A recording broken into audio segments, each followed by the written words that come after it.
Okay, so we are back with our continuing story in the Thousand Islands land, land of the Death Rolled Kingdoms. Playing some Dungeon Crawl Classics. Nikki is my player here. We are. She has been. She's been around a bit.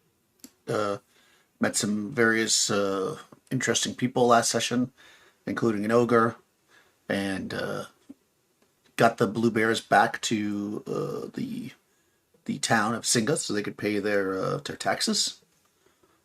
And Mr. Goodbear would have, well, I guess we probably should discuss. Mr. Goodbear would have paid you your honey. Did he tell you how much honey you were going to get?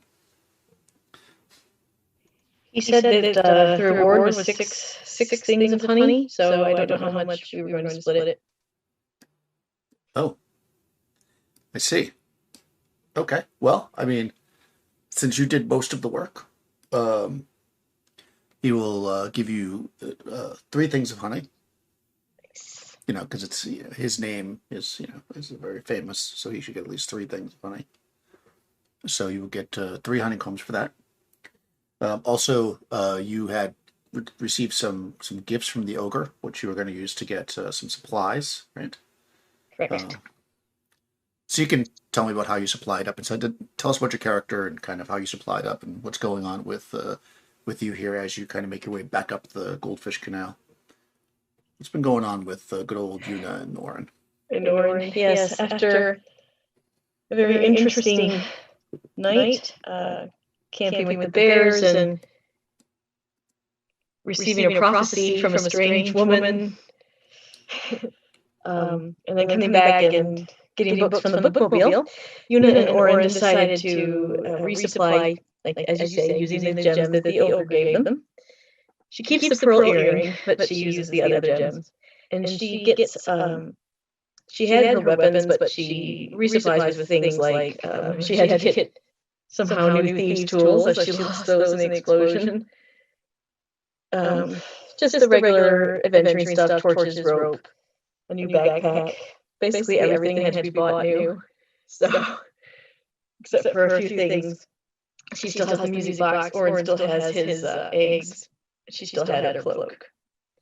But everything else, adventuring supplies, they had to buy fresh rations and all of that stuff. So that's what they've pretty much been doing the past day, is buying all new things if they could find them. So that's Una and Oren. Right, and of course, in the 'cause you had come from the distant lands to the south, right? So had uh, whatever you use there, right? So now you've got equipment more suitable to the Death Roll Kingdoms. You know, they use the Toei leather to make a lot of the items. It's very hard. It's basically a palm plant that can be dried and create. They actually create a lot of things with it. They stretch it out and weave it into clothing, which you had already picked up some clothing before. But also they can do backpacks and sacks, and they string it out and make rope out of it. So most of what you have is made out of this what they call Toei leather, and essentially a palm plant. And you're able to pick up various other foods, some sweet resin and crackerfish, some deer root, various supplies to eat. Of course, you can also eat the honey, but honey, of course, has other properties besides that. So maybe you want to hold off on that. Plus, it's a valuable trade commodity. Very valuable. Yes, it is. It's getting you out of some situations for sure. So you traveled up the river. You got all your supplies. And you traveled up the river past Jaya, which is kind of where you kind of started this section of the campaign. Maybe laying low to not be seen by your friend who thinks you're probably 4 days up the river now. And you're no days up the river. And you head back up the river on a mission to find the red-walled structure that seems to have no entrance, and find the magical book that lays within, so that the archaeologists can destroy it. Correct. Because he doesn't like magic. Yeah, magic's a bad thing. And yeah, so you've got another, another kayak. This one's not as nice as the other one since you had to buy other supplies as well. So it was a used kayak. You get it off the used kayak dealer. But it's functional. It's serviceable. You can tell it's old style. The men from Gendy's would not be impressed because they are all about the latest trends. Exactly. Very good and old stuff. They are very trendy. Yes, I mean you have an old style kayak, but that's okay. It works just fine. Now, do you took Maya with you? Or did you yes, I'm going to use the. Okay. And I don't know what she would want, but I would have bought her something as her cut. Oh, that's right, because she gets a cut. Yeah. Yeah, she mostly spends hers on crackerfish and sweet glaze, and basically eats it. She's happy to eat. She likes her sweets. She does put some in her little bag, so she'll have it for later. And she talks about how the grandkids really like this, stuff like that.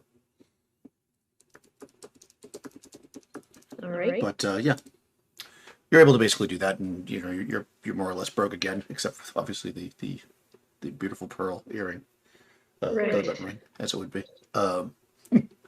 As you head back up the Goldfish Canal, and of course, as noted, it's shallow, but thus the kayak moves very easily through it. It's windy and basically loaded with goldfish, thus the name Goldfish Canal. You might sense once in a while that some of the goldfish are kind of giving you the stink eye, but maybe you're just imagining that. I mean, why would a goldfish, give any kind of a look to you? But who knows why? As you know, they say goldfish don't have long memories, but it's only been 2 days, so maybe a little longer. As you've been traveling up the river, go ahead and roll a 1, 2, 3, 4, 5. Oh, a D7. D7. Okay. We're playing DCC. Might as well do a D7. All right. I got a 6. Aha! Oh wow. Okay.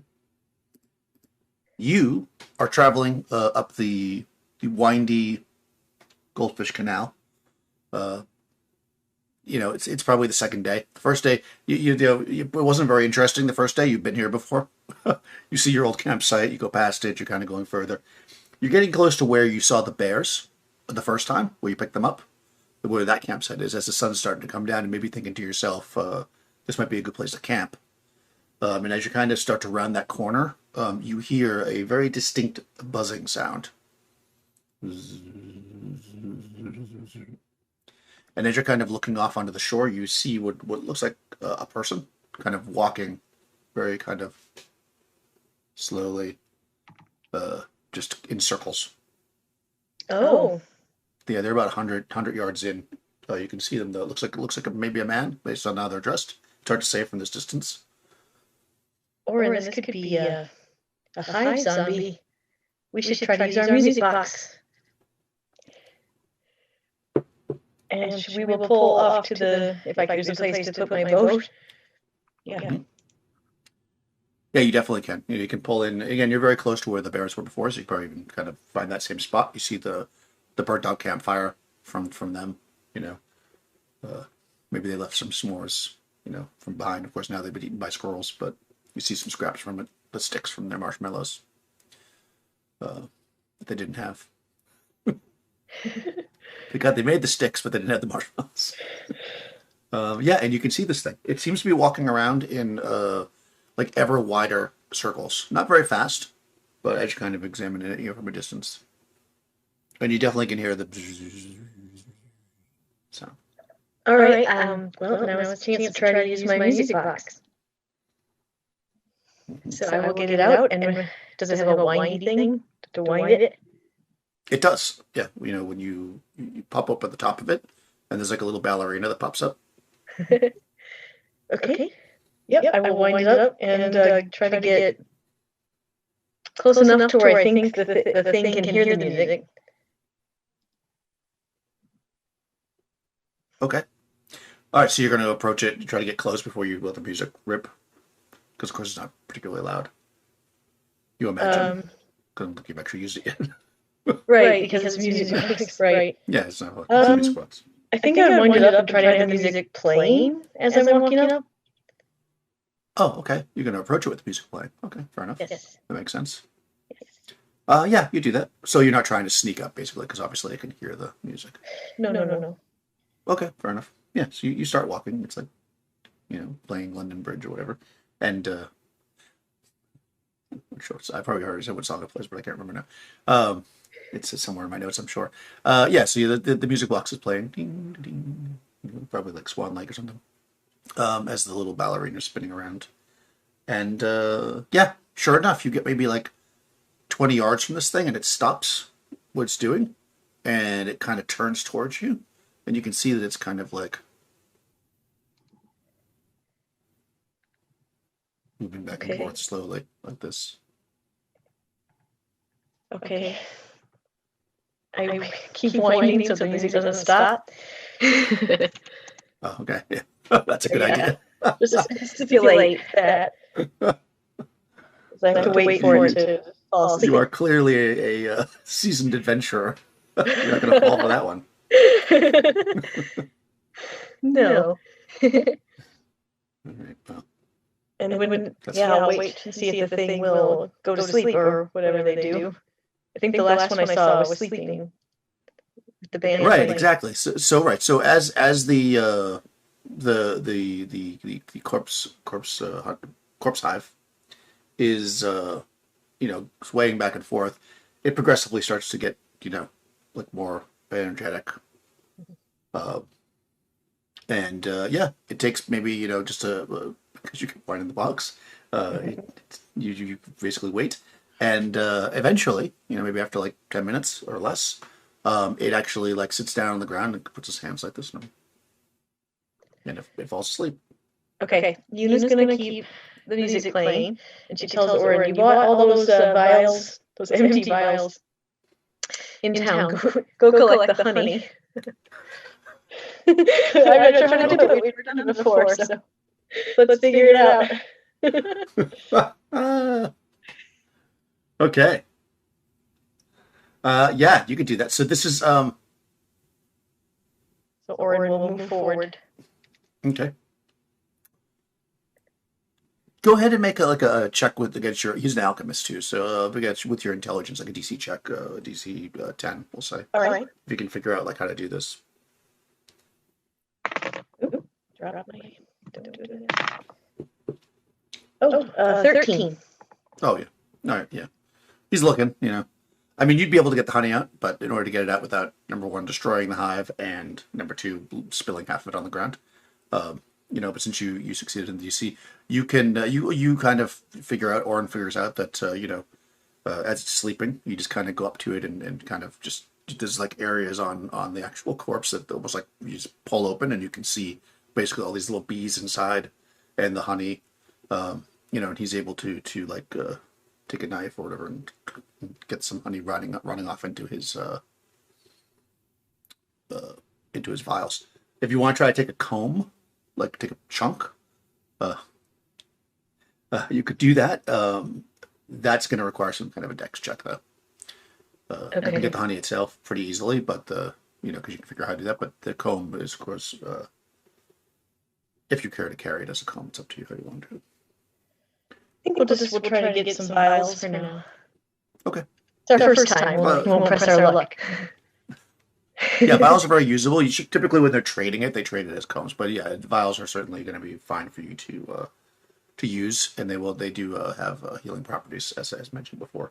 Okay. But if you get the comb, because I think you would know this, you were told this stuff. So just in case if I didn't say it already, or if I did, I'll remind you. The comb can actually even act as food. So that's the advantage of getting it that way. But as you said, maybe not worth the risk.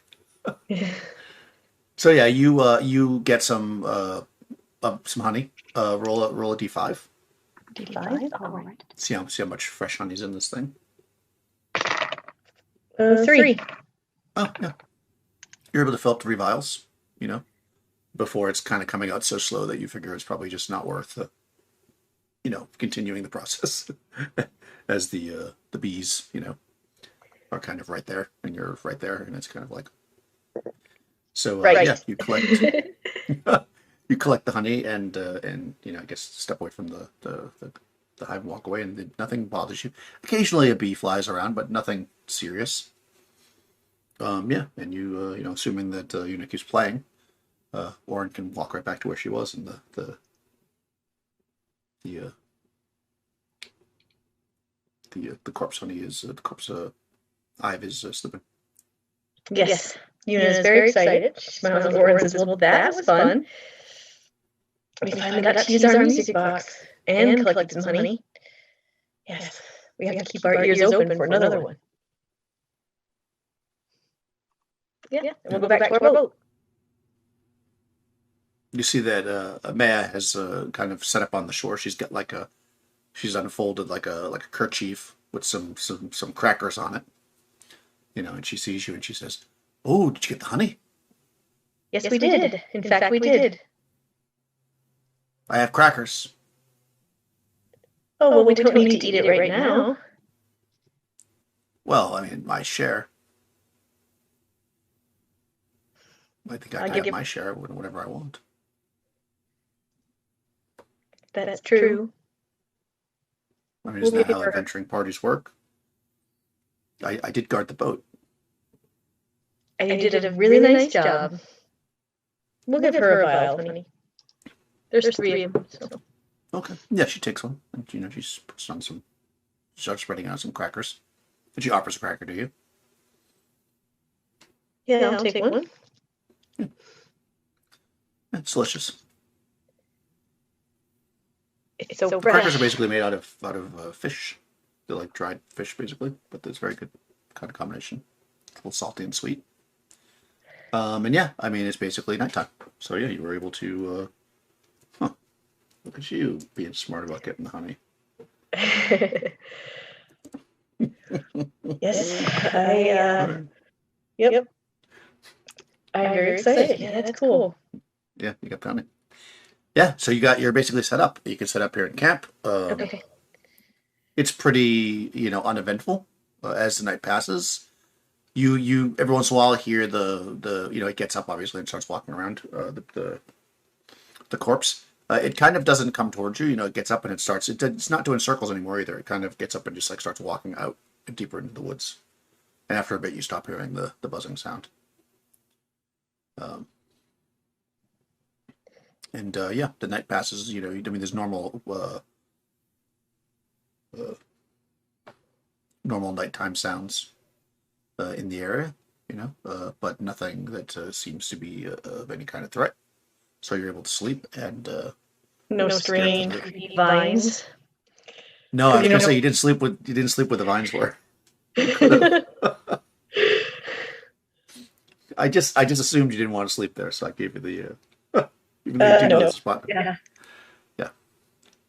At this point, you're going to be coming into new territory because the first couple days coming up the river, you already knew where there was some campsites and stuff because you had been this way. But now you're entering into new and undiscovered territories as you proceed on your 3rd day up the river. Is there anything special that you'd like to do before you get back on the Goldfish Canal? No, I don't think so. We've got the honey. If nothing happened over the night, we'll just pack up and continue. Okay, yeah. I mean, you get on. It's pretty easy. You guys you've got the kayak and you're moving up the canal. There's lots of goldfish up here. At points in this area, there's so many goldfish. It's like when you're paddling, you're like scooping them up out of the water. It's like dense with goldfish. As you're kind of moving up through the canal, and you realize that you feel that you're. I mean, obviously the river was running down towards the main river, so you're clearly always going uphill. But you can actually really feel like you're getting uphill, like it's like you're going up. You can actually very sense like you turn around after a couple hours, you look back and you can really see there's an incline as you're rising up above the river basin and into the surrounding hillside / mountains.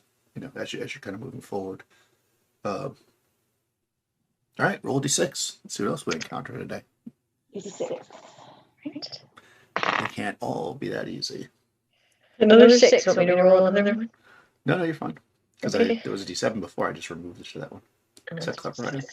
Mm-hmm. This is a good thing about DCC. I'll just keep having to roll smaller and smaller dice. Not worry about it. Oh, interesting. Okay, perfect. All right, so you're going up higher and higher and higher as you go. And as you get, you kind of, you're moving up, you see in the distance, at first it looks like you're going to kind of enter an area where like trees have grown up over the canal, because you can definitely see there's something kind of like bridging the way. But then as you're getting closer to it, you see that it's not trees at all, but rather two very large statues. One of a man, one of a woman. They're some 14 feet tall, and they're on either side of the river, and they're kind of leaning across like this. Then the other one's this way, of course. And it seems like they're like touching hands. It's hard to really make out them super great from your distance. We'll say you're like a few hundred yards away at this point, but you can tell that's what it is for sure. Also, one of them is facing you, and the other one's facing the other way. So there's like two statues, they're like this, and then they're leaning in. Oh, okay. And they're leaning over the river. That's correct. At this point, the river's not very wide. It's like maybe, 9 feet wide at the most, maybe a little less. So they're really leaning over far in order to touch hands, even though they're 14 foot tall. I mean, you think you can get the boat under it, but it's pretty low. You'd probably have to duck. All right. Oren's probably paddling. I'll tell him to just kind of. It's shallow, so he could probably stop the boat for a second and just hold. Yeah, for sure. Are there any vines coming off and are dangling into the down off the hands? Anything unusual growing on the statues? Anything like that? You know what? I mean, you're pretty far away. Do you have any kind of means to see closer? Like, do you have a spyglass or anything? No, I don't. Okay, then make a luck check. All right.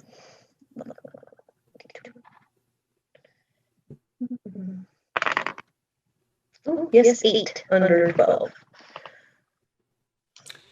There's nothing like dangling or growing from the hands that looks odd, but you do notice that the hands of the statues do not look like proper, like the statues are humans, human-like, are not human-type hands.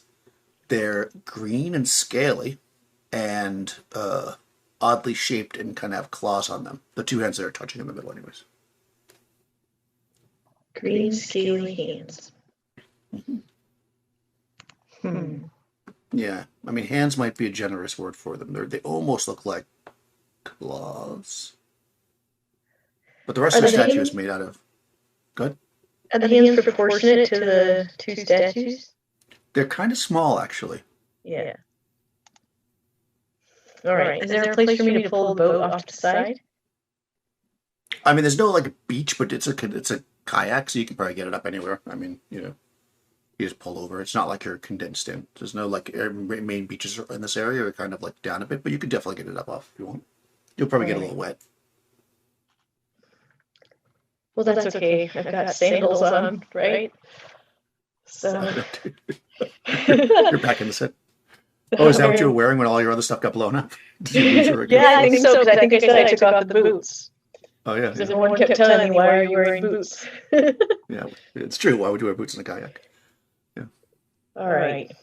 Okay. Just to get you a new picture that's dressed in the local clothes.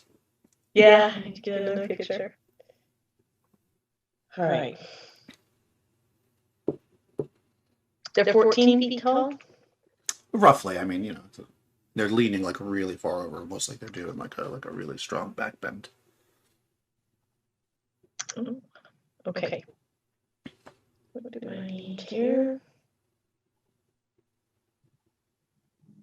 All right, we're going to do enlarge with Oren. He's going to go up there and try to get the hands. Okay, so he's going to enlarge himself and just walk up the river and grab the hands? Yes. Okay, fair enough. All right, let's do one thing at a time, I guess. Let's go ahead and do the enlarge spell, I guess. He needs to be that. So we'll spell burn 5 to give him a better chance to be tall enough. Right, so it's the 5 plus your level plus your int modifier. Plus my int modifier. Poor Orin, always getting all weak on me. Okay. All right, and I will roll. As he does his branding. His right arm, you can see the 2 they did before, and so he goes below on his right bicep, and does another brand, the X. You look like one of those cards, like when you get like enough coffees, you get a free one. Yes, exactly. Well, that's all right. 20 plus 1 is 22. So he's ogre-sized. So I rolled 21. 21. Target doubles in size. Normally it becomes ogre-sized. Okay, well, yeah, you're double in size. Oh, yeah, you're definitely tall enough for... Oh, there's no change with this one. That's right. Okay. Oh, right, it's just plain. Oh, right, that was from before. Before we did the... Yeah. From now on, there'll always be something. Because that's the fun part. Okay, and you get plus 4 bonus to attacks, damage, and AC due to greater size and strength. In addition, you get 10 hit points. Nice. Mm-hmm. And this lasts for 1 turn per caster level. And you're at 3rd level? 3rd level, yes. Yes, you got half an hour. It's plenty of time. Yeah, you stop like maybe a couple 100 yards away, so it's going to take you a few minutes to walk up there. Is he just going to walk along the shore, or is he going to walk down the middle of the river? Along the shore, he doesn't want to squish. He wants to squish. Does not want to squish any goldfish if he can help it. Okay. Yeah. I mean, being big, it might be. It'll give you, you're like breaking through branches and stuff. Oversized Orin trying to tiptoe through the goldfish. Yes. But you definitely can move up along the shore. I mean, you're not. Not that you said you were trying to be, but you're definitely not going to be sneaky because you're walking through like a pretty dense wood, ogre sized. So yeah, as you're kind of smashing your way up there, I guess Una can see you along the side, and Maya's watching. She broke out some more crackers, and she's like, "This is exciting. Yeah, I didn't know that I would have so much excitement as an adventurer. But it's also quite profitable. I like this lifestyle." Well, we're glad you're here. You've been very helpful, Maya. Thank you. My grandkids don't think I'm that helpful at all. They're constantly telling me to leave them alone. Well, kids. Takes a while to learn what's really important in life. That's true. You're very wise. And so Orin gets up there. You can see as you get up there, Orin, that these statues appear. I mean, you're looking at. Oh, I guess you should tell me. Do you want to walk up? So one has its back to you, to the group. One has its front to the group. Which side did you want to be on? So you're behind one or in front of it? If that makes sense. You know what I'm saying? They're like this. Yep. Yeah. I'll go up to the one with its back to me. Okay. Yeah. Yeah. All right, yeah, so you can do that. So you walk up, but you can tell. I mean, I guess you can see the other one still. You can tell, that they're clearly like very large humans. They don't look like, because you've seen an ogre. They don't look like an ogre, like not big and fat like an ogre. They're just very tall. They're like slender. They look like the people that you've seen so far, kind of the locals of the area. In that style. It's a slightly different, right. human race than from where you're from. So yeah, as you move up on it, go ahead and make a willpower. No, willpower is called it. Make a willpower check. All right. Yeah. Let's see. It's a plus 1. A D10. No. You can do it. No, I'm just saying DC 10. Yeah. DC 10. Okay. Yeah. Lucky. 11. Oh, okay. Yeah. You notice when you get maybe like 10 or 15 feet away from the one that you're walking up behind, that the one that's on the other side, because they're like reaching across to each other, you notice its eyes move. They kind of like, they was looking down at the water, and now they're looking at you. And they're like black. All right. You know, the statues themselves are some kind of a stone, like a grayish stone with, you know, you can see like, you know, moss and stuff growing on them, you know, like as statues would have in the middle of the woods. But they're primarily gray. But yeah, it definitely looks at you. It doesn't move at all. Okay. All right. Hmm. I've had very bad luck with statues in the past. I don't know. You've made it out alive every time. That's always True. You know what? what. Does it look like the hands are part of the statue? Like, or does it look like they've been grafted on in some way, or glued, or you know what I'm saying? Does it look? Yeah, I mean, you could see where the hands connect. You know, they're like maybe from this far down. You could see where they connect to the arms, and the arms are much fatter. Like the arms are like, you know, like that, and the hands are small, and they seem to be, you know, they're on there. But you don't see any means of them being on there. Like there's no bracelets, and there's, you don't see, it doesn't it doesn't look like it like blends into it. It's like very abrupt. And they're looking at Orin. The one is, the other one has back to you. Right. Hmm. I mean, I'm assuming you stopped I when did, you saw yes. that. I Okay, did so just when so, I so saw yeah, that. so yeah, if you stopped moving, then it's just looking at you currently. Okay. Boy.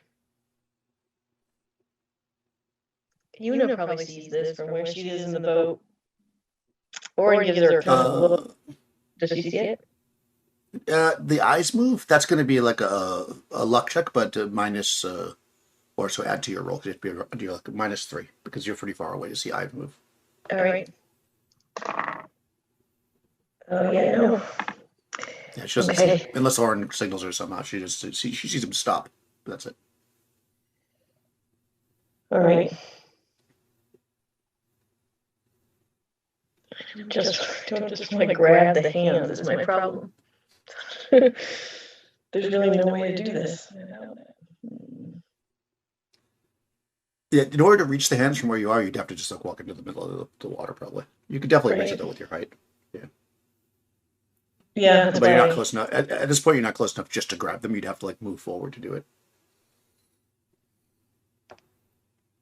All right. He will slowly kind of turn back. Not turn back, but like kind of gesture to Yuna as subtly as he can, being oversized, to come up. Oh. Um, Okay. And she's actually going to put on her cloak. Okay. Yeah. And he's going to say, it's looking at me. If we can keep it looking at me. Oh gosh, I don't know. I'm always climbing stuff. Was he going to say all that? Does he actually say it? He's looking at me if we keep it looking at me, or does he just say he's looking at me? Like, what does he say? He says that. He says it's looking at me. Okay. And she's kind of standing far enough away to where she could hear him, but not to where he has to shout to say it. Right. Yeah. Okay, so you're gonna have to. I mean, so you don't want to be seen, right? So go ahead and make your sneak silent or hide or whatever. All right. Yep. With your bonus for the cloak. Oh yeah, 15 plus 10 is 25. Yeah, I mean, yeah. She probably even has to say something to him, or maybe she has like a little signal that she does, that, you know, a little whistle or something, so he knows that she's close. Because you are unseen. All right. Looking at him. I don't know what to do. All right. She's gonna go around back of the one that's looking at him, and she's. Okay, that one's on the other side of the water. Oh, okay, that's right. Because he went. So I mean, you could. So you have a couple options, right? So you're like this. You're on this side, right? You could go around. Oh, I did it wrong. You could go around this one to get to it, and then you'll be behind it. But of course, you will have walked in front of that one, right? Or you could just go from where you are and go, but obviously you're on the front side of it. You will be going through water, which is going to make it a definite penalty. I mean, if you're trying to sneak across water, that's like almost certainly going to be. You're going to have to get a really high, like a DC 20, which obviously is going to 25, so it's not Not impossible. Yeah, not impossible, but it'll be much more difficult if you want to try to cross the water and be sneaky. Well, I think she's just going to. The one that's not the one we were standing by, the one with its back to us, right? Mm-hmm. Yeah. Yeah. She's going to try to climb up the back. And the other one's looking at Orin. Of that one. Yep. Right. Okay. The other one hasn't seen you yet. Right. Okay. Right. Oh. All right. That's what I want to do. That's what I want to try. All right. No, it's perfect. So just let me just say it all. So it's yeah. Yep. So you are hidden currently. Orin is stopped in ogre form. The one that's on the other side of the water is looking at him. The one on this side of the water that is with its back to you both, you're going to try to climb up the back of that one. I guess with the intent to get to the hands? To the hand, yep. Okay. Fair enough. Yep, while the other one was looking at Orin and distracted. Okay. Okay. All right, so go ahead and make a sneak. I'll give you that. Okay. Just know that it needs to be really, really high. Like I have to go, oh shit. I know what I'm asking. Yeah. God, keep dropping my freaking dice. That would be a 27 with the cloak. Oh, that's still very high. Okay. Yeah, you actually being very light-footed as you move, you actually get most of the way up this thing before it realizes that you're on it. Because I mean, it's alive. Clearly, it's looking at the and you feel it move. But I will give you a surprise round. So you feel this thing start to move because it knows you're on its back, or it knows something on its back. So you're kind of like climbing. And all of a sudden, it goes. So go ahead and you can have initiative. Just obviously, because Warren would never have to react. If you can have one move before we go into combat. Okay, how far up am I? You're like at the back. Like you put your hands on the shoulders and you're like right up by the head. You're probably just peeking over and Okay. I mean, how far away am I? How far away am I from the hand? I should say. Oh well, I mean it's 14 feet tall. That means its hands are probably like almost 7 feet long. Arms, I should say. So you're probably like 7 feet away, we'll say. Okay. I mean, you want to like dive for the hand? Is that what you're thinking? Yeah, but not for 7 feet.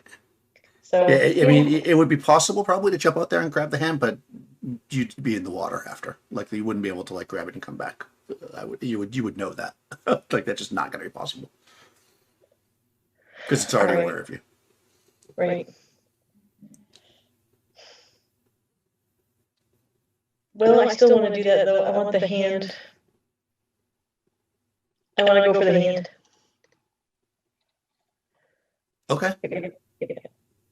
So you're going to jump for the hand, hoping to grab it.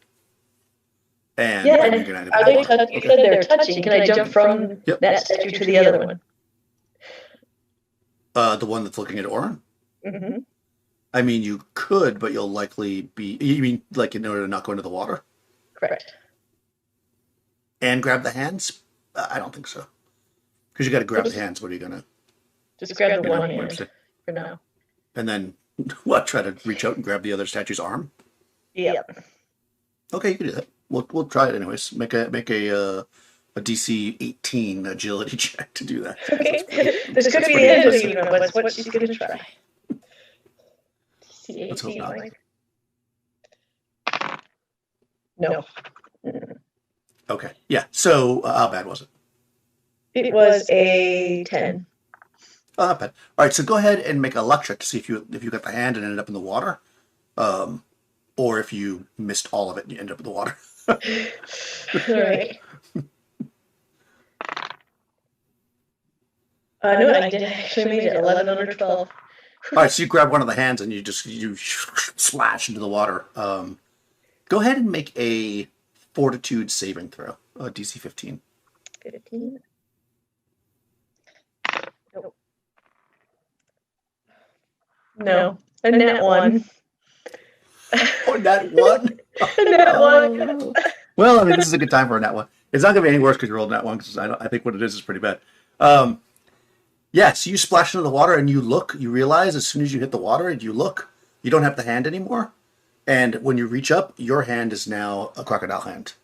And you probably just quickly glimpse, or even notices that the creature now has your hand. Oh. And you are in the goldfish canal on your back, or front, or whatever you want to be. And we'll go into initiative. So, yeah, let's roll initiative. All right, let's roll for the statue. Oh, wow, I rolled shitty initiatives. That's good for you. I always roll bad initiatives. Well, hang on. Crocodile. Well, that's interesting. Yes, it is. Okay. So Yuna initiative is 11. Oh, you know what? What? Oh, go ahead. And Orin. Ooh, Orin. 17. Oh, okay. 11 for you now. 17. Since I said, I remember I said it couldn't get worse. Actually, because you had a 1 on your luck. No, you got a 1 on your luck check, right? No, not on the luck check, on the fortitude save. Oh, the fortitude. And you failed your luck check. No. Okay. I made my luck check. Oh, right. 1112. Okay. Oh, no, I failed the fortitude.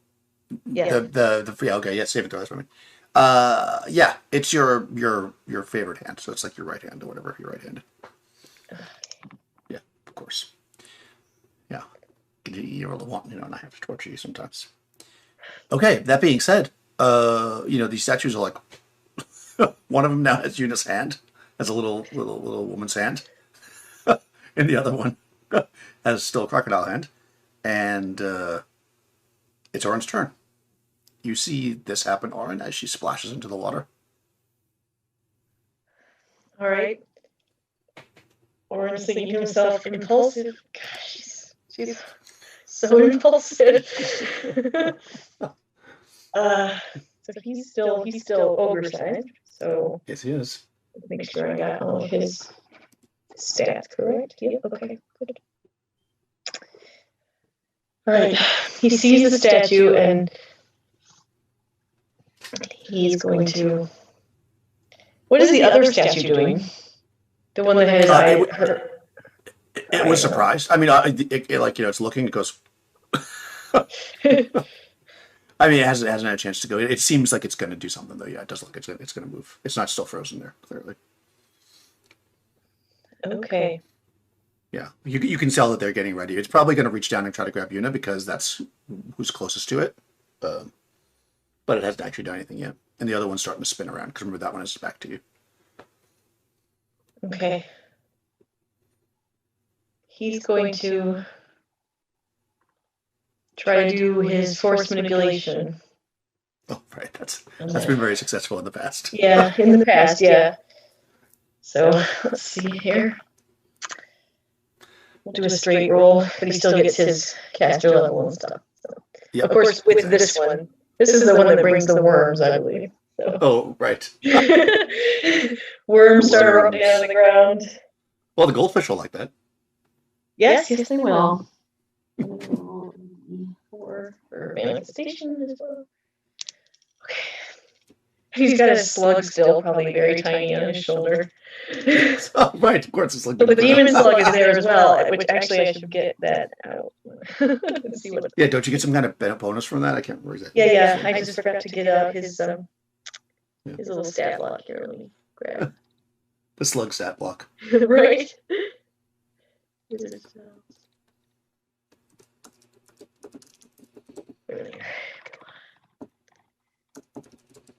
Where is he? Horn slug, yeah. Melee attack causes paralysis.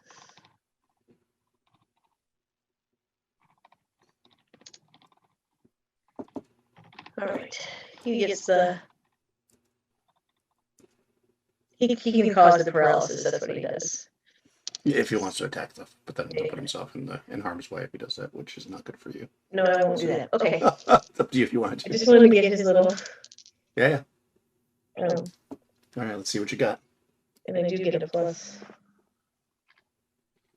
You get your level and you get your... Yep. Okay. Yes. Okay. Good.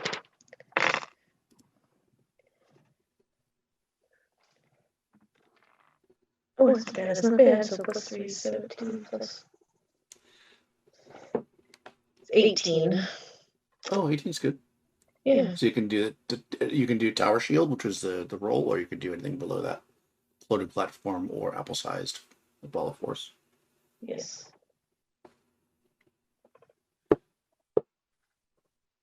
I'm going to throw the... Oh, I can do the floating platform, too.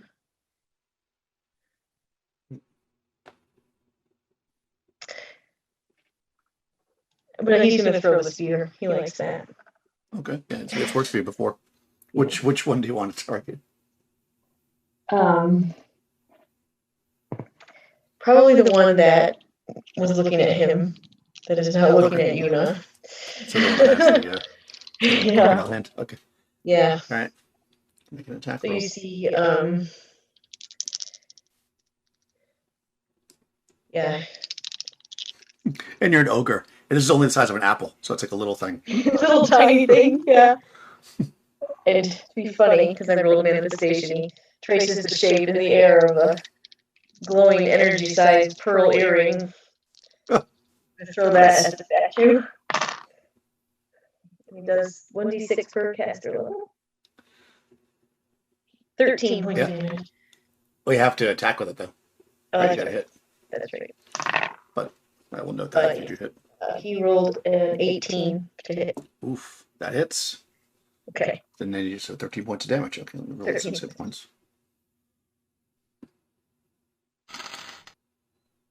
Okay, it's still up, but that it smashes into it, and you actually see pieces of the rock crumble off as it looks. You know, its black eyes just kind of stare for a second in disbelief that you knock some pieces off of it, and it spins around to look at you even more, probably distracted from attacking Yuna at this point. Which is what he wanted. And I'll roll the other hit points now too, because I'm assuming that'll become relevant. Oof, okay. All right. In fact, it is Yuna's turn. You're in the water with the crocodile hand, and there's one above you that was about to reach down, but now is looking at Orin. And of course, the other one's there as well that has your hand. All right. Yuna is going to...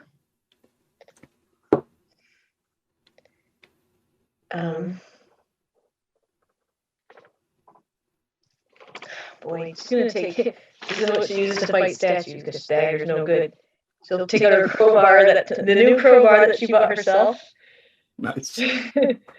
Gonna run up to the one that we're gonna focus fire, the one that Orin was attacking. How far away is it? The one that Orin's attacking? Well, since you went in an arc, it's pretty close to you. You're probably pretty right at its close. feet. So you can swing at its knees, probably. Yep, I'll kneecap it.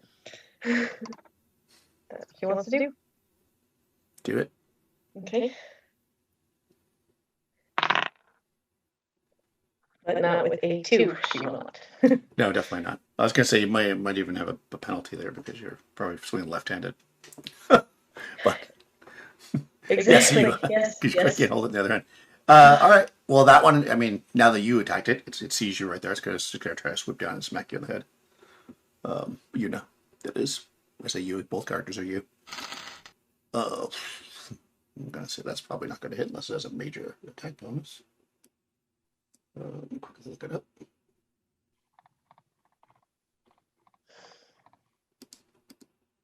Okay, its attack bonus is 3, so that's only a 10, so that's not going to hit you. Okay, Mrs. Yuna. The other one on the other side that now has Yuna's hand swings around to punch Orin in the face with Yuna's hand. It's closest to Orin. And rolls a 15. Yep, that's that'll Orin, hit. right? Yeah, you get punched in the face by Yuna's hand. This is D8 damage. Oh, 6 points. Oh, crap. It's a good thing he has an extra 10. That's right. Yeah, see, oh, right, you're an ogre. So this Oh, ogre. wait. I'm an ogre, so he wouldn't hit me, right? Because I get bonus to my AC. I don't know. Does that put you over the top? You got a, what did I say? You I got a believe 15? it does. Yep. You get plus 4 bonus. Plus 4, so yeah, so I have a 16 AC right now. Oh, nice. Okay, yeah, misses. So yeah, he punches you like in but it doesn't. You're just like you do that thing in the movies where you just kind of look. It's like, nah, you're a little tiny fist. This is a 14-foot statue with a tiny hand fighting a 20-foot ogre or whatever. I'll tell you, or 18-foot ogre. So yeah, the little tiny hand is probably not doing much. It's like, wait. Awesome. And we're back to the top. It's Oren. It's your turn. You just got punched. You got punched, but to no damage from tiny hand. Okay. And he's going to cast another force manipulation. Seems to work. If you can. That's definitely a good one. Summoning even more worms. The worms just, the goldfish are like filling. You can probably feel as she's standing in the water. It's just like the goldfish is swirling around her like crazy as the worms are just coming up out of the ground. And he's going to. Let's cast a little fun for that time. A 20. Oh. Okay. So I can do another sphere. Yeah, you could do it, or you could do various types of shield walls. It's up to you. I can. But at this point, I think I want to just try to chip away at this thing. Yeah, I hear you. So he rolls. Ooh, that's not great. 13 to hit. That does not hit. So you whip it past this thing. You know, this tiny-handed statue is swinging at you. So maybe your aim's off as you throw this thing at the other one. Just it just flies past it and blows up in a tree. All right.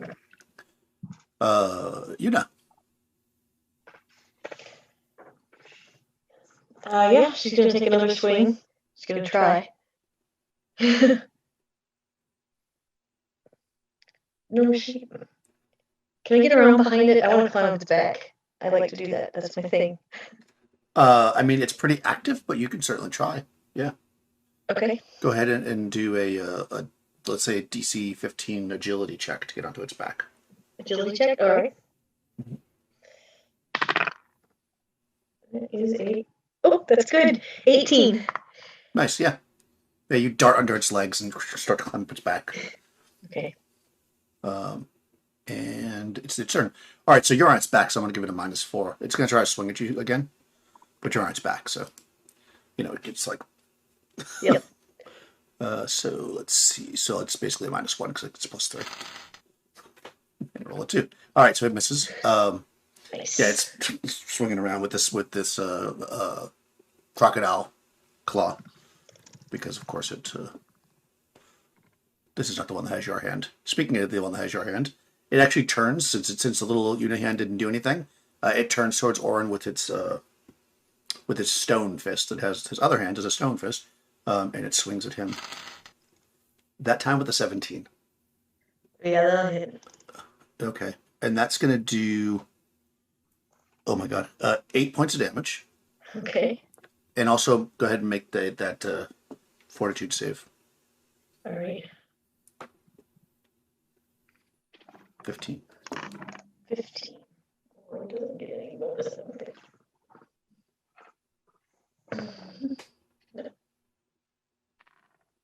No, 4. Okay. You feel like your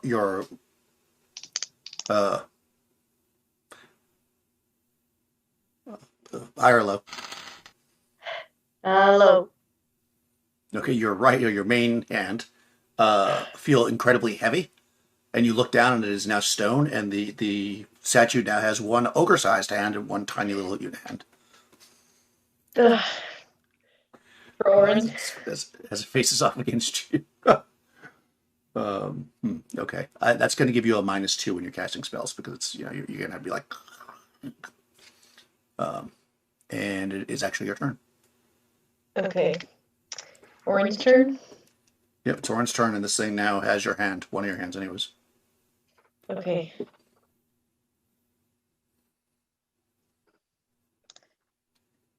You know what? Now that I have a stone hand, I'm going to try to smash it in the face. Alright, you got a +3 to hit, along with everything else you have. Yeah, because he gets a +4, I believe. Yeah, for being the ogre. He's an ogre. Yep. Okay. I'm just going to try to smash it. That is a 4 + 3, 18 to hit. That's enough. Yeah, you smash it in the face, and some rock crumbles off. Roll a d8 for damage. D8? All right. 8 damage. Nice. Wow, nice. Well, yeah. That's good. Orange smash! 6 math. Okay, good. All right, cool. Yeah, this one's actually pretty tough. So some rock crumbles off, but it's still standing. You're on this thing's back. The other one, it's reaching behind you with its crocodile hand. Yeah, she's gonna try to crowbar it right in the noggin. Okay. In the noggin. Yep. Yep. Oh my god! Nope. 4. You cannot hit today at all. Yeah. It's time to use that left hand. Yeah, you're swinging with your left hand, holding on with the crocodile hand. All right, it tries to swing back and hit you with the crocodile hand again, but I'm going to give it a minus for that, so it would just be -1 basically. Nope, misses with a 9 or an 11 rather, with only the -1. And the other one with the stone fist looks at Orin and it's like, oh, it's on now, brother, and it swings at you. Ooh, with a 20, not a natural 20, but a 20. All right. Oh no, it doesn't have a fist anymore. It has an ogre fist. But still, it still hits you. Okay. It's going to do, oh my god, another 8. Bush! Punches it Orin across the head with its ogre fist. Now it's getting serious. That's a lot of damage. Yes, it is. Yeah. We're in trouble. Okay. Orin better do something. Yeah, that's what he's going to try to do. It's his turn, right? Yep, it's Orin's turn. Alright, let me just see here.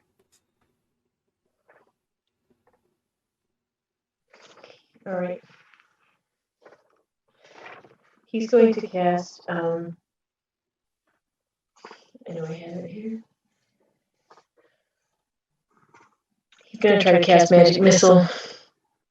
That's a good one. Yeah. They have high armor class, so. I just have to, for some reason, I printed out the spells and that one seems to have disappeared, so I'm just grabbing the PDF for the spell. Okay.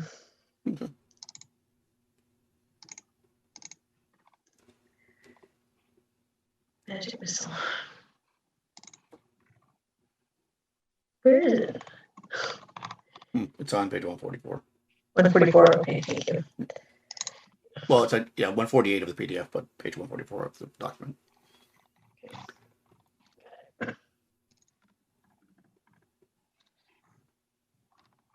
All right, let's see where I want to go with this.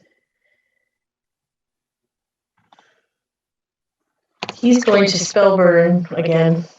He has to. He has to do 5 more.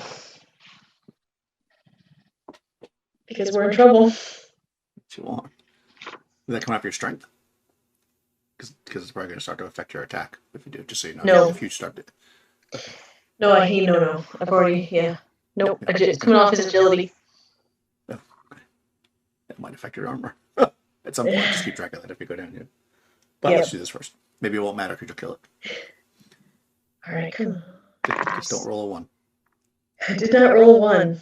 Thankfully. 8. I mean, 8. I secretly want you to roll a 1. Cause... Well, of course you do. Well, but we haven't had any corruption yet. Oh, no, he has. Remember, he lost 5 pounds and it's all gone. Oh, that's right. That's right. He rolled a 24. 24. Nice. Yeah. with the spell burn, 18 plus 5 plus... No, wait. 18 plus 5 for the spell burn. That's 23 plus 1 for intelligence is 24 plus. His caster level is 27. Same. Still the same. Yeah. Single powerful missile that does 4d12 plus caster level. Must be aimed at a single target, line of sight, maximum range 1,000 feet. The missile never misses, although it may be blocked by certain things. Shield magic. Okay. Well, there you go. It's going to hit. Which one do you want to target? The one in front of you or the one on you now? The one in front of me that has been taking me down. Okay. I don't think it's been hit quite as much. Oh, no, it has, but... Yeah, I mean, it's hard to... Obviously, they're statues. You think that the right, you're right about that. It's only been punched the one time, whereas the other one got blown up with a spell. Right. So I will... All right. Let's do it. Manifestation. 3d12. Yeah, 3d12. Right, oh, yeah, let's get a manifestation up so we can get this whole... See, it's a d10. Yep, it's a d10 manifestation roll. Let's see. I rolled a 10, so that's 4 stacks, which is kind of cool. 3d12, you said, right? 3d12 plus caster level, yep. Ooh, nice. So that's 29 points of damage. Okay, that's going to destroy it. So go ahead and describe this force axe magic missile destroying of the statue. So he's an ogre. So you see this giant blue axe made of purple energy just manifest into his hand that's still an ogre hand. And he just throws it with all his might at this thing, and it just slams into this thing's chest, just splitting it apart. Down the middle. Yeah. Yep, exactly. And it falls in pieces. You see, you notice that your hand and the Eunice hand both kind of separate. They're laying on the ground. Just kind of like that. However, hands would be.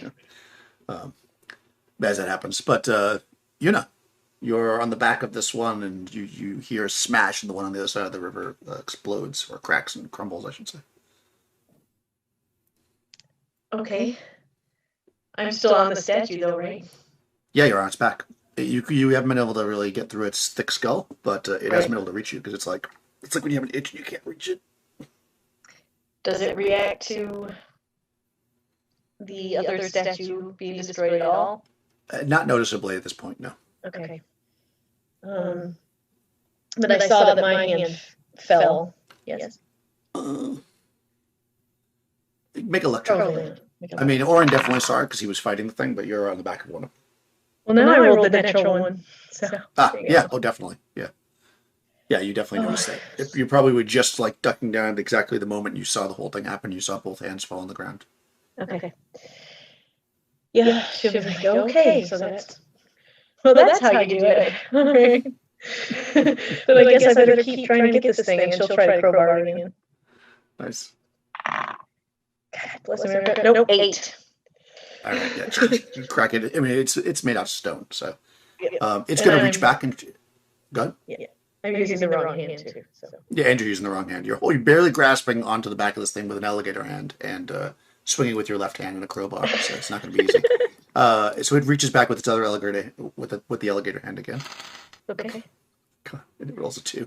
Wow, this thing cannot hit you to save its life. It's like it can't get you. So back around to exactly. You're like, whoa.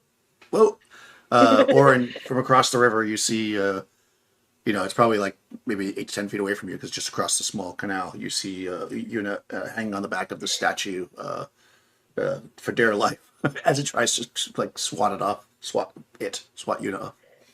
Yeah, Oren will go over there with his stone hand and just try to punch it in the face. He's big, right across the river.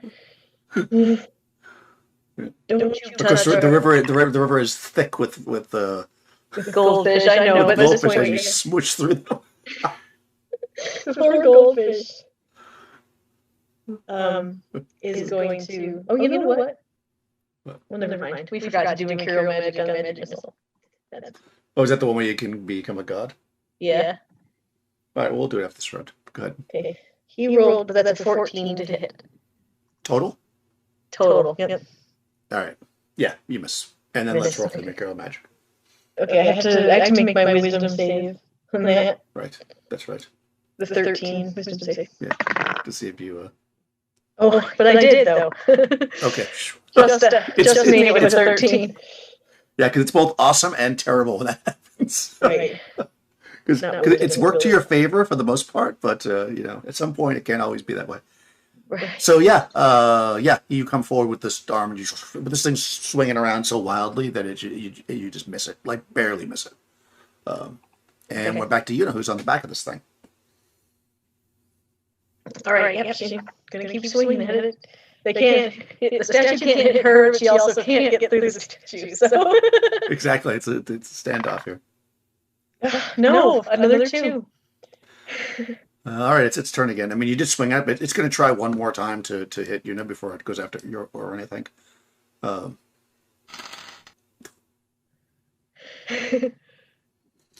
right, it rolled a fumble. Oh no! This is good for you. This thing has rolled, I think, a 4, a 3, a 2, and then just a 1 for today. Una's luck is strong today. This is excellent. Where are the fumbles for the monsters? Oh, actually, I can just do it here. Fumbles. Let's see. Oh, you know what, though? I need to know what the fumble die is. I usually base it off the armor. I'm not actually sure you're supposed to do this. I think I always do it wrong, but I'm doing it this way anyways. I always just base it off the armor class. So the armor class of this thing is 18 because it's made out of stone. So I'm just going to look up. So that's like plate or something, I think. So let's look. 18 armor class, which would be +8, is full plate. Okay, fumble dies at D16. Do you want to roll it? D16? Sure, I can roll. Yeah, roll a D16 for the creature. 9. 9, okay.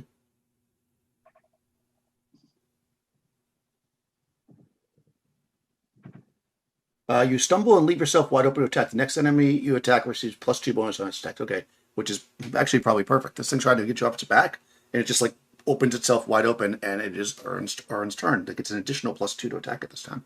Okay, so that's a total +9 on the roll then, right? Yep. Let's try it.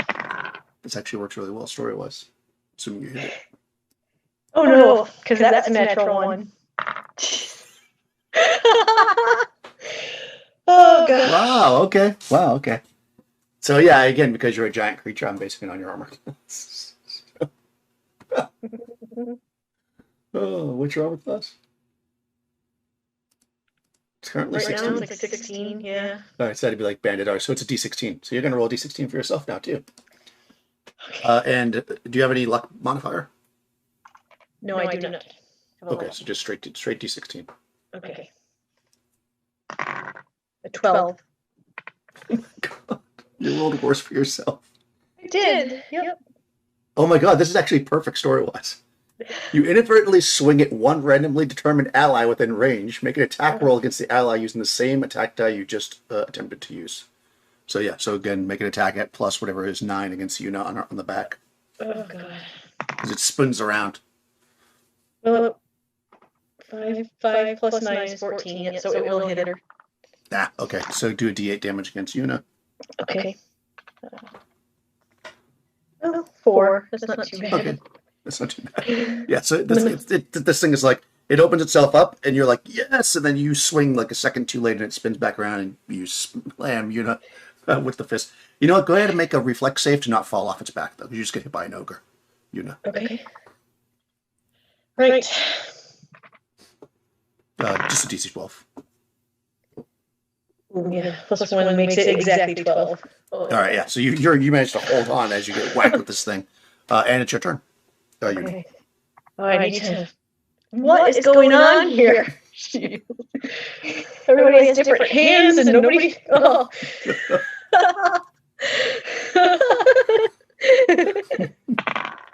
Oh, it's a natural 20. Nice! Thank God. Crit. All right. So what's your crit table? Crit table for Yuna is she's level 2, so that's a 1d12/2. Table 2. Table 2. Okay. Mm-hmm. So go ahead and roll your d12. Okay. And you add any luck modifier if you have one. Yep. No, neither one of my little guys does. So. That would be a 9. 9. Foe stumbles over his own limbs, falling prone. Make another attack. Oh, but plus you still get your damage on the first time though. So go ahead and do your damage first with the crowbar. What damage did we decide for a crowbar? I don't remember. I think we said a d4. I think D4. that's what I said. Yeah. Yep. Like a club, basically. Yeah. So that's 3 points. Okay, it doesn't kill it, so you get another attack immediately. Okay. It's funny because it falls down and you're still on its back, right? So you smack it and it falls to the ground. You smack it again. Make another attack roll. Yep. Okay. That is a... Well, no, that will miss. That's a 13. Right. Yeah. See, maybe you roll off. I think at this point that's... Actually, make another agility, or whatever, a reflex save. DC 15. This time it's down its back. Yeah. No, not with the 5. All right, yeah. So you go to make the second attack, and you just like roll off of it. You know, you're not like you're not like prone or anything, but you roll and stumble to your feet. Now you're facing off against this thing, and so Orin's there and the idol. So the idol turns with its stone fist and tries to punch Orin. Ooh, 15. No, that misses him now, right? Because all of his bonuses. Yep. All right, so it swings at Orin and misses. And it is Orin's turn. Yeah, this time Orin will swing back. Try to get it with his plus 7 now, right? Plus 7. Yeah, it was just that one attack. Yep. Oh, but that's okay. That's okay. 19 total. Oh, yeah, that hits. Yep. Alright, so D8, right? Yep. 7. Oh, that's plenty. Go ahead and describe how Orin destroys the statue with his mighty fist. Yeah, because Orin's tall too, so he just right on the top of its head, just like smashes it into the earth. I think he even drives it into the water a little bit, and just smushes it with his mighty stone fist. Yep, right on top of the head. Yeah, it's like it like tries to like get up, and as it pushes up, it like crumbles into the ground, and the alligator or the crocodile hand falls off, but of course the stone hand just disintegrates. And yeah, that's combat's over. So you're oh my god, you're on the side of the shore. Oh boy, everything is now a mess. You know what I'll say. Yeah. So where are we standing now? So Yuna's got a crocodile hand and a regular hand. Then Orin has a regular hand and a... Oh, no, hold on, no. Yeah, Orin has a regular hand and a stone hand. And a stone hand, yeah. Okay. But first thing I want to do is collect Yuna's hand and the other crocodile hand. We'll collect those. Yeah, when you pick them up, they kind of like squirm around a little bit, but they're not hard to... And what about, I'm assuming Orin's with their hand as well. Yeah. Yuna's hand, crocodile's hand, Orin's hand. I'm just trying to keep track of what hand is where at this point. Yeah, so you get 3 loose hands, and then you've got a stone hand, which is, what do we say, that Orin is Orin's... Actually, it was also his right hand, right? So it's his main hand, too. Mm-hmm. So, yeah, his primary hand is a stone. And by the way, it didn't get any smaller, or when he eventually turns back. Oh god! I'm assuming that you're going to not do anything until he shrinks, because you can't really go up the river on the boat with a giant ochre. So when he shrinks, he still has a giant hand. Yeah, it's like having a bowling ball. Yuna looks at Orin and she says, "We might have to go back and get this fixed." My God, you're 3 days upriver. But I don't know. Hang on, I'm just getting everybody's hands. Yeah, that's good. I'll make it up as well. Hands. We have 3 loose hands. Yeah.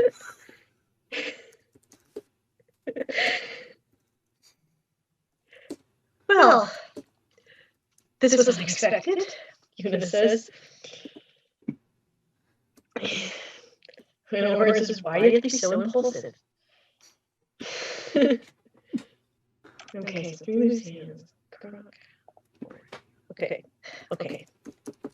So Orin's probably like dragging his hand on the ground or something, right? I mean, especially if he's spellburned too, right? What's your strength currently? Yeah, the strength's like 3. So. Oh my god. Yeah. All right. What do you think?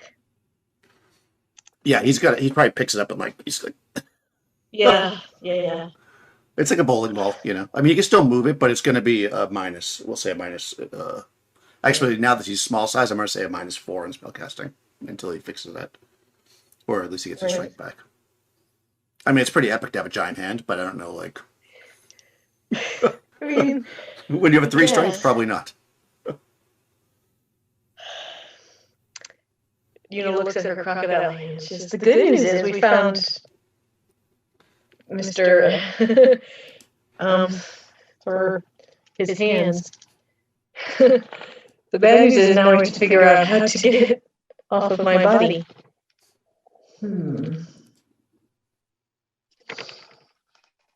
All right. We're gonna have to go back. I mean, I can't. Well, she looks at it and says, "But maybe you could use that hand to smash through the walls of the keep." Maybe. 3 strength. With a 3 strength, though. Yeah. If Una takes his arm and. God.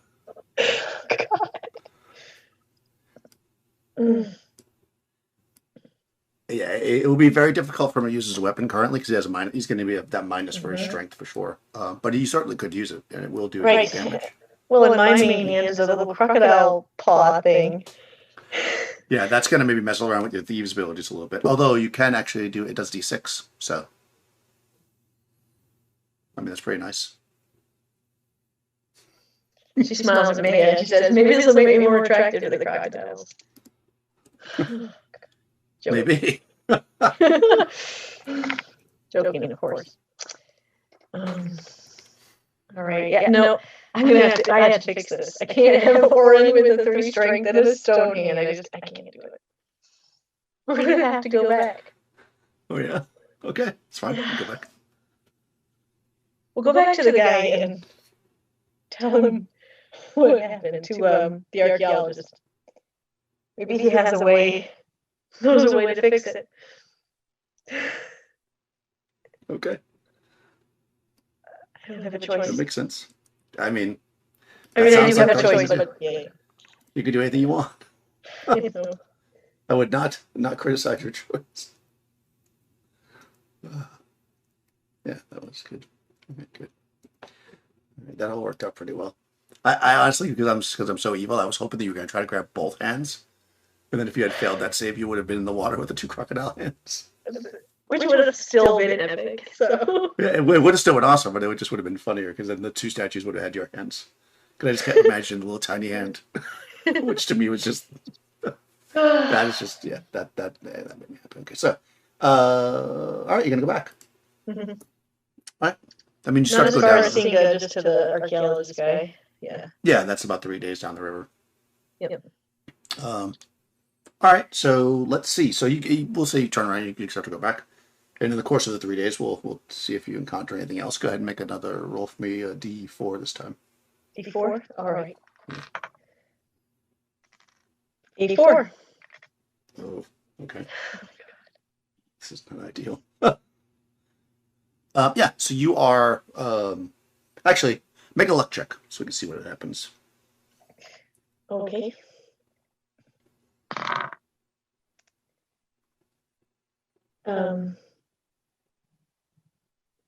No, I rolled 1 over. Ah, okay. All right. So it will happen at an inopportune time, which I guess is probably when you're in the water.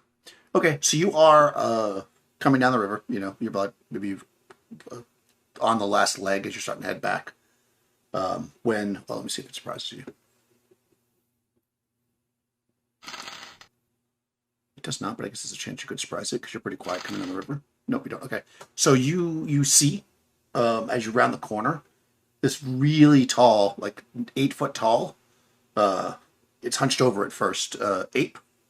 And it looks up, and you can just see, as soon as you spot this thing, it has malice in its eyes. It rises up with 4 arms and starts banging its chest. And it is 100%. You can tell it's aggressive. And what's interesting about this ape is that it's got some kind of like a gold band around its head. I mean, also it has 4 arms, which is also pretty interesting. But and also its fur is like super super super black, like almost like you. Like if you encountered this thing at night, you probably wouldn't see it at all. Like it's almost like velvety black, the fur. But you can see that actually, make a luck check. All right. That time. Oh yeah, that time 212.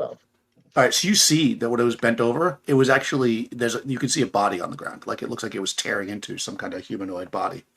But when it sees you, it looks, and its eyes are just like red and bloodshot. And it kind of growls at you, and you can tell that this thing is definitely aggressive as you're coming down the river towards it. You're probably like, whoa, whoa, whoa. The river thick with goldfish. So yeah, we're gonna roll initiative because this thing is definitely violent. Oh, I'm the worst initiative roller. There's no way you're going to get worse than that, so I'll put it in there already. I got a 3. Yeah, Una rolls a 14. Oh, nice. And Oren rolls a 14. Oh, nice.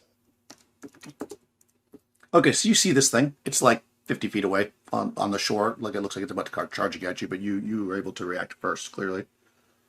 Oren is, of course, back to his normal size. You've had at least a day to rest, so I suppose you should probably do that too. I think you get back 1 hit point, right?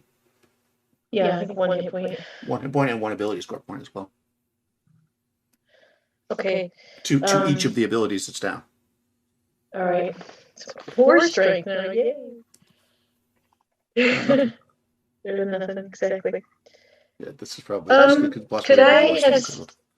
could I have had Oren drink some honey at some point? Yeah, of course, yeah.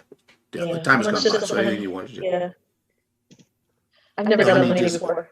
D4. D4? Okay, I'll roll it. Yeah.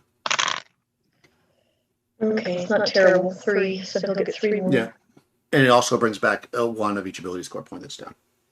Okay. Yeah. Getting back. There you go. Okay. All right. It's not too bad.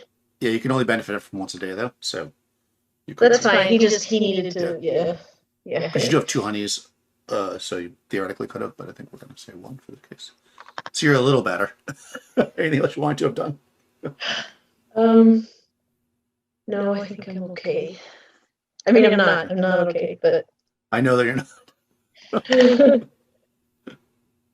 All right. This is a 4-armed aggressive ape. Well, you're hitting that's dangerous stuff. Hey, sometimes you get blue bears and sometimes you get apes. That's Well, it's fun, right? Ape man. That's exactly it. Oh, I guess it technically is +3 to its initiative, but it still would have been lower than you. Okay. Right. I'm going to actually... So, okay, we're coming down the river. Yep. This thing is in the river charging at us, like straight It's at the edge of it. It's going to do that. It's not in there yet. It's on the side of the... Okay. It's on the shore because it was eating something or tearing at something. I know he gets a -4, but I'm still going to try to do a force manipulation. Just because I don't know how smart this thing is. If maybe I can get a wall between us. You know what I mean? Yeah, that's a good point. I know I get a -4, but I'm still going to go for it. Awesome. Why not? That sounds like a good plan. So caster levels. So basically, he just rolls a straight roll because he has a 3. Unless you spell burn. Yeah. Oh boy. Nope, not yet. Right. Well, there you go, Daniel. Natural 1. Oh no! Oh no, I don't want it. Yes, I do. I'm evil. I don't want to die, but it's going to happen. But it happens. Yes. So go ahead and roll a d6 to see. Oh no, hold on. Yeah, d6. Yep. D6. All right. You want high here. You want high? Yep. That is a 3. I think. Yeah. I think you want high. I rolled a 3. Corruption. No, yeah. You want 4 or better as misfire only. Oh, it's going to be a corruption. Ooh, because you don't have a patron, right? We didn't give you a patron yet? Correct. Ooh. All right. It'll only be a minor corruption, I guess.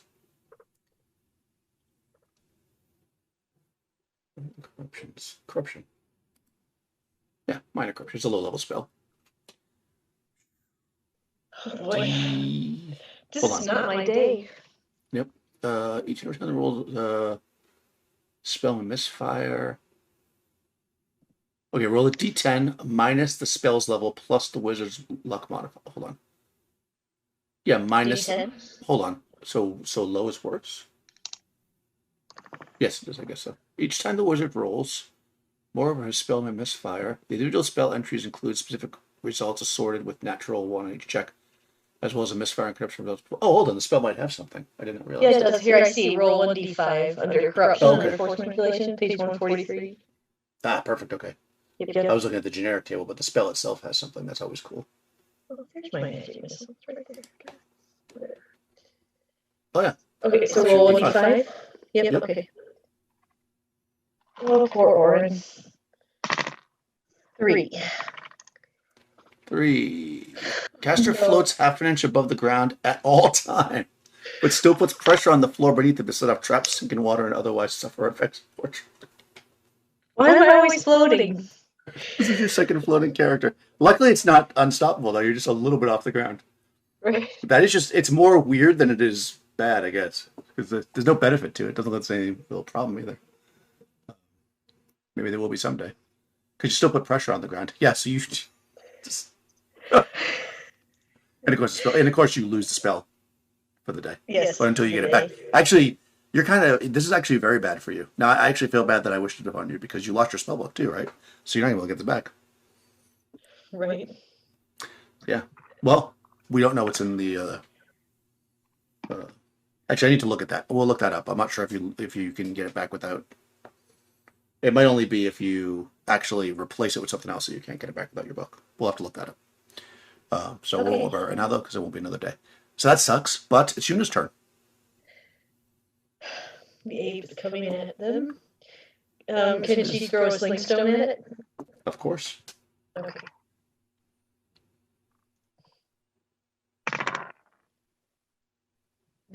Nat 20. Yes. Not nat 1.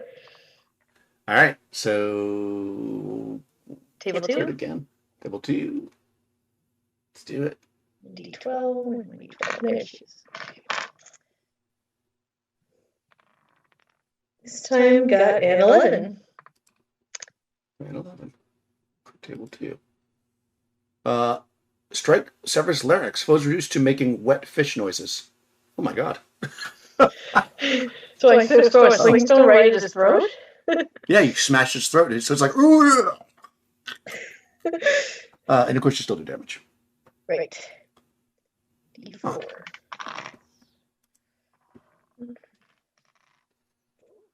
4 plus. Do I get a bonus? My agility bonus on the sling? I don't remember. Not for damage, just for okay, so just 4 damage though. Still, I roll. Yeah, that's still good. Yeah, I'll take any damage I can get at this point. Exactly. That's holy guacamole. All right, so yeah, you just crushed larynx. Make a luck check. Okay.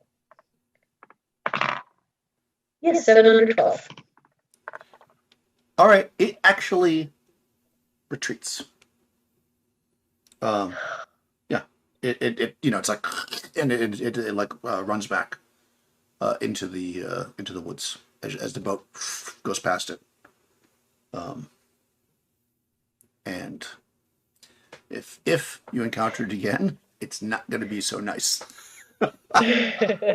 So let me change this to pissed off ape. Hold on. Very pissed off. Yeah. It wow, okay. That was good that you critted there. I only had a little bit of luck. Just a little bit, yeah. Probably you're paranoid for the next day or so as you move down the river. Occasionally you think you hear it creeping on the side, but it does not, because I said it was only one more thing. It does not come back into your life yet. As you cruise into Jaya. Jaya, yeah. To Jaya, that's where he is, yeah. And that seems like a good place to leave it. You can deal with the archaeologist next time. Not architect, I was the architect, sorry. Yeah, I want to see what you're going to say to this guy. Oh god, yeah, I had to think about that. And that we're going to find out next time on. No, so that's good. So thank you, Nikki, and we'll end for the day. That was really good.